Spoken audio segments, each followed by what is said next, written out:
માતાઓ આજે જાગતી છે. ચિંતા ના કરતા, જેટલી ચિંતા તમે કરશો ને એટલી તમારી માં બેપરવાહી રાખશે, અને જેટલા બેપરવાહ તમે થશો એટલી માં તમારી ચિંતા કરશે. આવું માતા બોલું છું. વિશ્વાસ કોને કહેવાય? એક વખત ભરોસો આવી ગયો કે જગતમાં માતા છે, કણ કણમાં છે,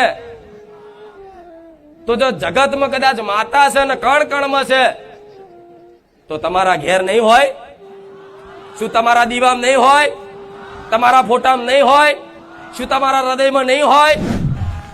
પણ દેવી શક્તિ આગળ ગોડા સોદા ના કરતા, તમારા કોમ કરે ના કરે પણ એની પર વિશ્વાસ રાખજો. સોદા કરે ગોડા એ શું કહેવાય? સ્વાર્થનો સોદો કહેવાય. સોદા તમે પોતાના જોડ ક્યારેય ના કરો. જેને પોતાનું માનતા હોય એની જોડ સોદો કરો. તમે તમારા દીકરા જોડ સોદા કરો. તમે તમારી મમ્મી જોડે કદાચ પૈસાની લેવા દેવા હોય તો કે માં તું મને 5000 હાલ, હું તને હાડી લઈ આલી, જેવું તમે તમારી માન કહો. જેમ કે માની ફરજ છે, દીકરો કદાચ માગે અને જરૂર હોય તો માં કદાચ નહીં હોય ને તો તમારા માટે ચોક કદાચ કોમ કરી આવીને વાહણ ગહી આવીને એ દીકરા હાલ છે. તમારા ઘેર એક દીવો થતો હોય કે 5 થતા હોય કે 7 થતા હોય એનાથી કોઈ મતલબ નહીં. એક દીવો હોય તોય ને 7 દીવા હોય તોય ને 11 દીવા હોય તોય 20 દીવા ઘેર થતા હોય ને તોય બધું હરખું જ છે. પણ જો એક ઉપર ભરોસો હોય ને તો ઘેર 7 દીવાય કરવાની જરૂર નહીં. તો કહેશે કે માતાજી અમારા ઘેર માકાડી બેઠી, ચામુંડા બેઠી છે, તો જોડે મેલડી છે, સધી છે, વહાણવટી છે, ઝોપડી છે, મસવાણી છે. તો જો માતાઓ બધી એક છે, દેવી શક્તિ બધી એક છે, એના સ્વરૂપ જુદા જુદા, એના નામ જુદા જુદા છે, તો માં અમે એકમત તે કદાચ દીવો કરીને શું બધી માતાઓ એકમાં ના આવી જાય? પેલાના બળવા એક જ દીવો કરતા ને એમનું આખું 84 ખાતું મય રહેતું. જો મારી પર વિશ્વાસ આવતો હોય ને અને મારી વાતોનો કદાચ તમને એક વાંધરો વિશ્વાસ આવતો હોય ને તો ટકી રહેજો મારા ધામમાં. જો એક જ દીવામાં જો તમારી માતાઓ દરેકની રાજી ના કરી આલો તો મારું નામ મેલડી નહીં. એક જ દીવો તમારી પેઢીમાં થશે. કોઈ માતાને જો ડોકાચીવ કાઢવા દો તો ગોળા કળિયુગમાં મહામાયા રોમ વાળી મેલડી નહીં.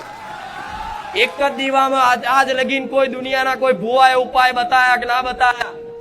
આ શ્રદ્ધાની શક્તિના કારણે થયું છે, કોઈ અંધશ્રદ્ધાની શક્તિ નથી. હું છાતી ઠોકીને કહું છું કે આ માત્ર ને માત્ર સનાતન ધર્મની અંદર આપણી સંસ્કૃતિની શક્તિ, આપણી શ્રદ્ધાની શક્તિ છે. અને એટલે સ્વયંભૂ આ લાખો લોકો અહીંયા પોતાની સ્વયંભૂ આવી અને માના ચરણે આવે છે અને થાય એ સમાજની સેવા કરે છે, પરિવારની સેવા કરે છે.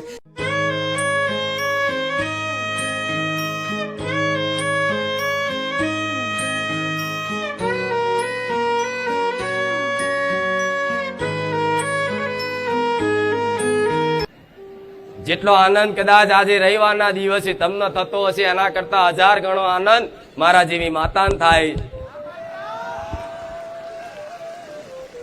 જેટલો દર્શન કરીને કદાચ તમને એક ધન્યતા અનુભવ થતી હોય એટલી જ પ્રસન્નતા મને માતાને થાય.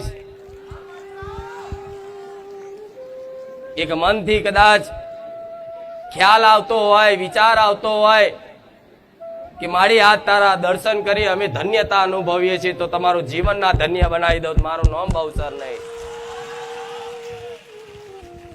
આશા રાખું છું દરેક મારા ધામમાં આવેલા દરેક ભાવિક ભક્તોનું ભલું થાય, દરેકનું કલ્યાણ થાય, દરેકના દુઃખ દર્દ જીવનમાંથી દૂર થાય એવી મારી મંગલ કામના અને જોડે એવા આશીર્વાદે આલું છું. અને મારા ભગવાનને તમારા વતી પ્રાર્થના કરું છું કે આજે આયેલા બારેજા ધામ આયેલા દરેક દુખિયારાના દુઃખ દૂર કરવાની મને શક્તિ આલજો,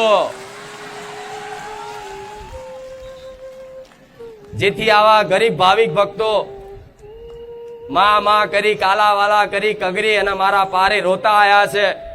તો હે નાથ, હે રામ, મને એટલું સત ને સામર્થ્ય આલજો કે આ દરેક દુખિયારાના દુઃખના આંસુ મારા જેવી માતા લૂછી કે